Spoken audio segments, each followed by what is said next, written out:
como não podia ser diferente, vamos começar pela política local, né? Que essa fogueira não tem baixado de tom, não. As labaredas continuam a subir cada vez mais alto, né?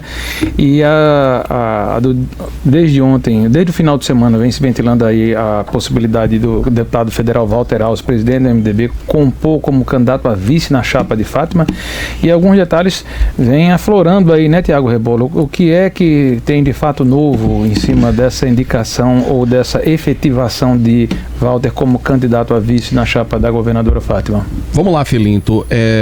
Ainda esta semana deve sair o anúncio oficial dessa chapa. Walter Alves, candidato a vice-governador na chapa da governadora Fátima Bezerra, reeleição. As tratativas, as negociações estão muito adiantadas, mas ainda não está 100% fechado. Ainda há negociações em curso, mas com a grande expectativa de que realmente se confirme. Nas últimas horas eu mantive conversas com muitas pessoas ali ligadas ao governo, ligadas à oposição também. Filinto, o que foi determinante para essa reaproximação de Walter Alves com a governadora foi a figura do ex-presidente Lula. O senador Renan Calheiros, do estado de Alagoas, teve uma participação fundamental nesse debate. Renan Calheiros, que é do MDB, é interessado nessa reaproximação entre MDB e Lula lá no estado dele e em toda a região Nordeste, e o Rio Grande do Norte estava sendo um dos principais entraves para que em todo o Nordeste o MDB esteja fechado com o ex-presidente Lula, com os projetos do PT nos estados. Então, Renan Calheiros entrou no circuito em nome de Lula e facilitou essa reaproximação do MDB com a governadora Fátima Bezerra. Como eu falei, está bem adiantado, mas ainda não está fechado. No MDB, Filinto, há uma preocupação e uma cautela exagerada para não se anunciar nada que não seja efetivamente realizado. E venhamos e convenhamos. Ficou um trauma muito grande. O estoque de Lexotan na cidade não suporta a elevação Filinto, de mais nível de ansiedade que está posto aí, né? No MDB ficou um trauma muito grande do comportamento do deputado Ezequiel Ferreira. Havia uma confiança de que realmente Ezequiel fosse o candidato da oposição e aí teríamos aquela composição, né? Que efetivamente chegou a ser conversada de Walter ser vice de Ezequiel. Como depois Ezequiel recuou, há no MDB um trauma com essa situação e busca-se evitar ao máximo dizer, tá fechado, para depois Fátima vir dizer, não é bem assim, e acabar Walter Alves ficando numa situação delicada. Então, a regra número 1 dentro do MDB é cautela, cautela, cautela, e só quem vai anunciar essa chapa é Fátima. E aí, querem comentar mais alguma coisa? Mulatinha, Octávio Santiago e Renato Cunha Lima. Olha só, eu acho que, na verdade, eu discordando um pouquinho de Tiago sobre a surpresa que isso causou aí nos bastidores, eu acho que esse ensaio já estava acontecendo, sabe?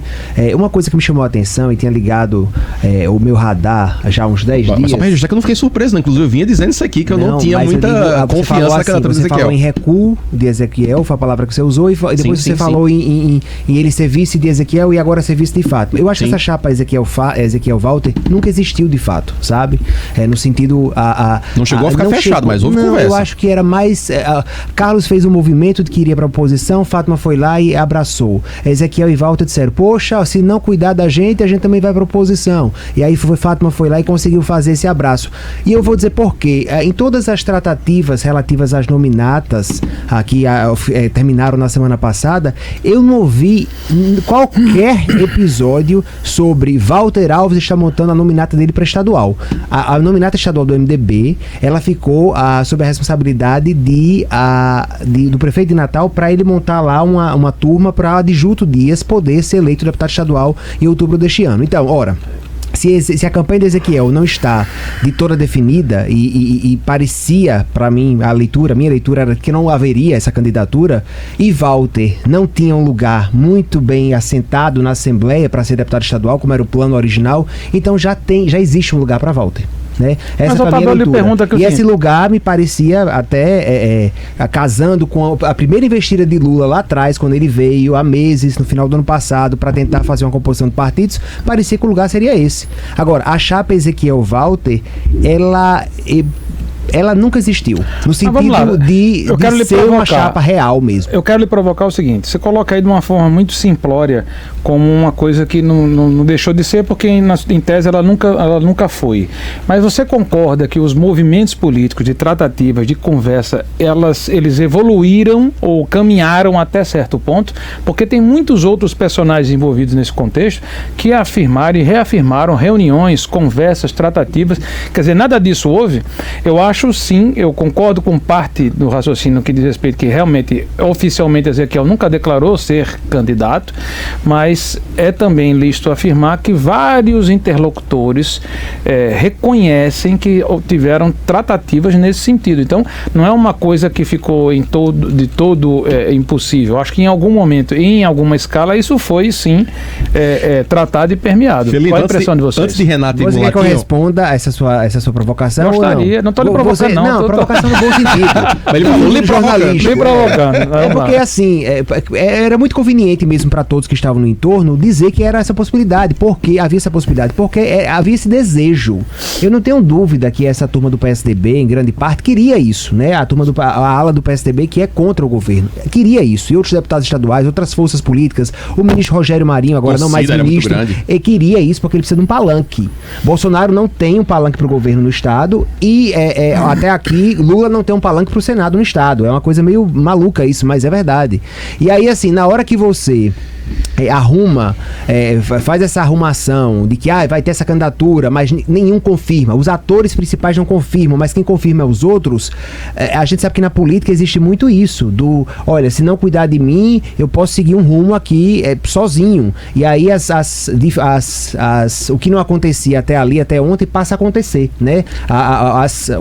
O acolhimento que não existia antes passa a acontecer. Antes de Renato e Mulato, tem só dizer uma coisa, Felipe, sabe aquele pessoal lá de Santos que tá chateado, tá triste porque não ganhou o bolão lá Sim, da Mega aqueles que Sena. não se matricularam, não pagaram o jogo, mas a turma ganhou. Eu estou compartilhando o mesmo sentimento com relação a Renato aqui, que Renato fez uma aposta comigo aqui, tentou fazer uma aposta e eu não casei, né? Se Ezequiel não fosse cantando, ele me pagaria um tanque de gasolina, né? Pra você ver que e eu não quis casar a aposta, né, rapaz? Na vida, como na política, em tudo, precisa de coragem. Faltou coragem de você. Faltou mesmo. Faltou dinheiro também para honrar o compromisso se eu tivesse perdido. Assim como eu acho que falta coragem à classe política potiguar. Olhando em paralelo com a política paraibana, a política paraibana já formou 4 chapas para disputa do governo estadual. 4. Podendo surgir desse ano, 4 chapas. Podendo surgir a 5ª. De oposição. Lá. Não, entre situação e oposição. Não, de oposição, né? Entre situação e oposição. 3. De oposição, 3. E está surgindo a 4ª de oposição, ou seja, serão 5 de oposição. Serão 5 fortes candidatos. Posso citar o vice-presidente do Senado, Veneziano Vital, que é do MDB, que era aliado do governador, saiu do governador, vai ter o apoio de Lula. O meu primo, deputado federal, Pedro Cunha Lima, vai ser candidato. O outro candidato é Nilvan Ferreira, que vai com o apoio de Wellington Roberto, do PL, com a chapa bolsonarista, e a chapa do governador João Azevedo, e ainda teremos a chapa, possivelmente, de Daniela Ribeiro, que hoje é senadora da República, irmã do deputado federal Aguinaldo Ribeiro, para ser candidato. Veja a diferença. E aqui, a única chapa que temos é da governadora, que é paraibana. Então, cadê os políticos do Rio Grande do Norte? Cadê a classe política do Rio Grande do Norte? Você for ver Stevenson, que é senador, pode ser candidato, é acriano. Os outros 2 que lançaram, um é empresário, que é Haroldo Azevedo, e o outro que esteve aqui, entrevistamos, que é o engenheiro Breno Queiroga. Cadê a classe política do Rio Grande do Norte? E quando a gente vê, mais grave ainda, um político com a ficha corrida criminal de Renan Calheiros influindo na política do Rio Grande do Norte, dessa forma, de forma vergonhosa para a história da família Alves, quer dizer, e para a governadora também. A governadora chegou ao poder dizendo que era contra as oligarquias, e tanto que eu repeti aqui, eu duvido que ela aceite ser uma ilha cercada de alvos por todos os lados, porque isso é um vexame. Isso é um absurdo. Ou seja, o PT, os petistas, todos vão trabalhar para o bem de uma família. E a Otávio falou aqui há pouco, que se não cuidar de mim, eu vou pro outro lado. É de mim que tem que cuidar, os políticos têm que cuidar de si, cada um olhando pro seu próprio umbigo. Onde é que fica um estado que está totalmente destruído, que teve o segundo PIB do país? Pior PIB do país. Mas isso é uma falha da classe política. É isso que eu estou dizendo. É uma falha da classe política de a gente posicionamento tem as pesquisas, inclusive a pesquisa da Tribuna mostrou que 23% deseja anular o voto. Outros 18% dizem que não sabem quem votar. A soma disso é maior do que a intenção de votos de Fátima. Então essa situação toda me faz crer que qualquer um que se apresente, qualquer um que tenha coragem, que se apresente como oposição, terá muita chance de surpreender nessas eleições desse ano. Falando nisso de chance, desculpa, fala do ministro Rogério Marinho, que está dentro desse contexto, desse cenário, do que já foi discutido aqui, e que ele diz, realmente o deputado Ezequiel nunca se apresentou como candidato, ele nunca disse, mas... Nunca oficializou. Inclusive, ressaltou a correção de Ezequiel em ter participado das reuniões, ter trabalhado por esse grupo, e anunciando o voto, a predisposição de apoiar e votar e trabalhar pela pré-candidatura de Rogério Marinho ao Senado. O que já é um sinal que é uma chapa de Senado de oposição à chapa que é apresentada ao governo. Então, isso está posto e ele ressalta essa iniciativa. Mas nessa mesma fala, que está aí repercutindo desde o início da semana, Rogério Marinho disse que vai juntar 7 partidos para ter uma reunião até sexta-feira, para discutir um plano de trabalho, um plano de governo, para lançar, a partir daí, um futuro nome de candidatura a governo do estado. Então até sexta-feira ainda tem expectativas. Eu concordo, mas eu até honrando a linha de raciocínio que a gente vem traçando e vem divulgando aqui há muitos meses aqui nesta bancada, eu vinha registrando e alguns entendendo que existia tempo para isso, e ao mesmo tempo eu dizia, a oposição não cristalizou, não se estruturou no sentido de ser percebida de alguma forma ao longo desse período. Eu vinha dizendo isso.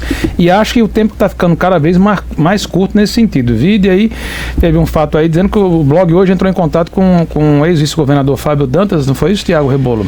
Que descartou a possibilidade de ser esse candidato à oposição. O Fábio Dantas está fechado. Fábio está fechado com a candidatura de Breno Queiroga, que é do mesmo partido dele. Se Fábio tivesse declarado o contrário, que poderia ser candidato, certamente daqui a 10 dias ele já estava fazendo parte do grupo agora, iam acomodar uma cadeira para ele em algum lugar, porque é esse o movimento que está acontecendo. Quem se coloca do outro lado, como pré-candidato, no instante arranja uma cadeira para sentar. Mas só falando de Fábio Dantas, só concluindo, Fábio Dantas está fechado com a candidatura de Breno Queiroga, e por falar inclusive, Breno Queiroga hoje esteve reunido com o ex-senador José Agripino, que é do União Brasil, que é outro partido que também está sendo chamado a participar dessas discussões. Vai lá, Renato. Por favor, Rebolo, um minuto. Eu estava falando, aí você interrompeu, por isso eu concluí. Porque ele falou exatamente para mim pegar o contraponto da fala de Otávio. Porque Otávio disse que sugeriu que o ex-governador Fábio Dantas poderia ser venal ao ponto de se vender a Fátima.